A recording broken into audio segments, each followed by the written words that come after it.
Allora, siccome le Guest Arctic e Spillo hanno deciso di scioperare in attesa del cibo da Star, che dovrebbe esserci consegnato a momenti, e a proposito, dalle loro cucce vi salutano e vi ringraziano per i vostri complimenti.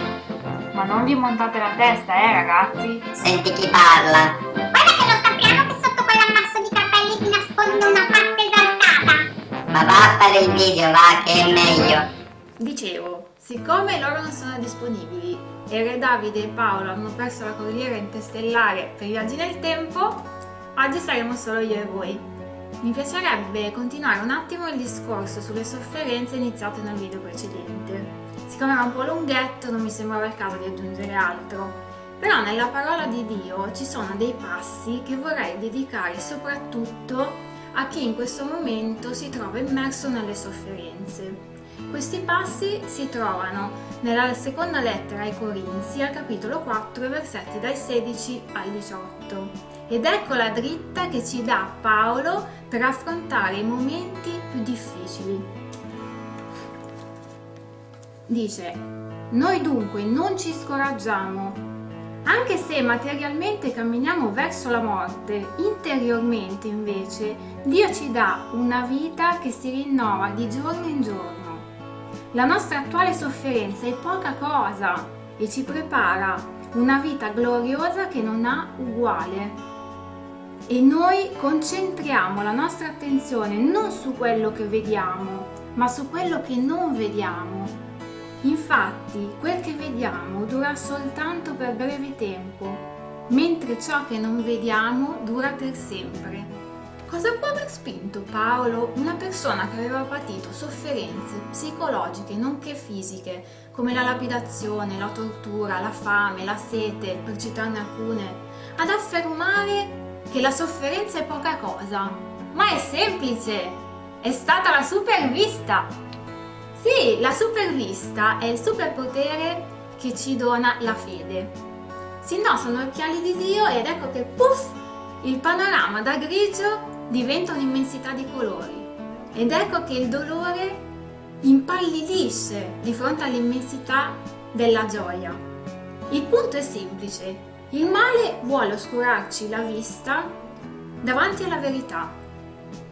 Che c'è una cosa meravigliosa che noi non vediamo, ma che sappiamo da Dio durerà per sempre.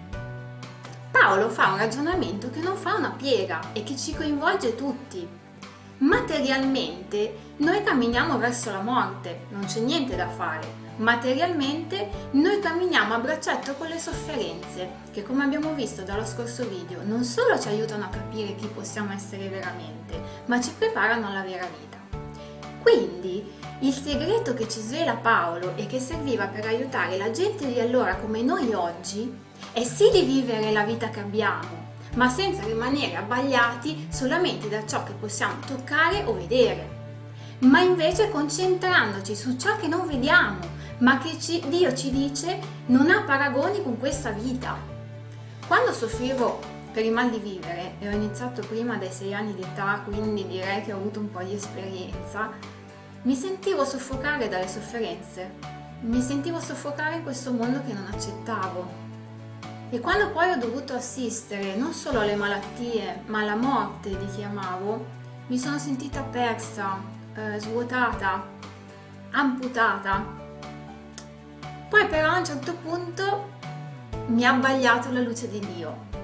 E questa volta, invece di mettermi gli occhiali da sole e scappare come avevo fatto in precedenza, mi ci sono immersa e ho vissuto sulla pelle le parole di Paolo: la sofferenza è poca cosa. Ho visto l'immensità di colori che ci attende, ho visto la guarigione oltre la malattia, ho visto la vita oltre la morte. Forse stai soffrendo per una perdita, forse sei malato o malata, forse ti senti solo o sola, ma credimi, dietro quel dolore non c'è speranza, c'è certezza di speranza, c'è una grande mano tesa che ti vuole porgere dei luminosi occhiali che non servono a riparare gli occhi dalla luce, ma ad ampliare lo sguardo sui colori eterni di Dio. È proprio nei momenti di sofferenza che ci dobbiamo incoraggiare, che ci dobbiamo passare questi occhiali della fede e insieme aiutarci a concentrarci su ciò che non possiamo toccare con mano, ma che in realtà ci sta proprio aspettando dietro l'angolo. Non siamo soli e io vorrei approfittare di questo canale non solo per tentare di passare i miei occhiali della fede, ma per abbracciarvi forte forte. Per il prossimo video ci vediamo fra 2 settimane. Mi aspetta un periodo un pochino faticoso e quindi ho paura di non riuscire a farne uno prima.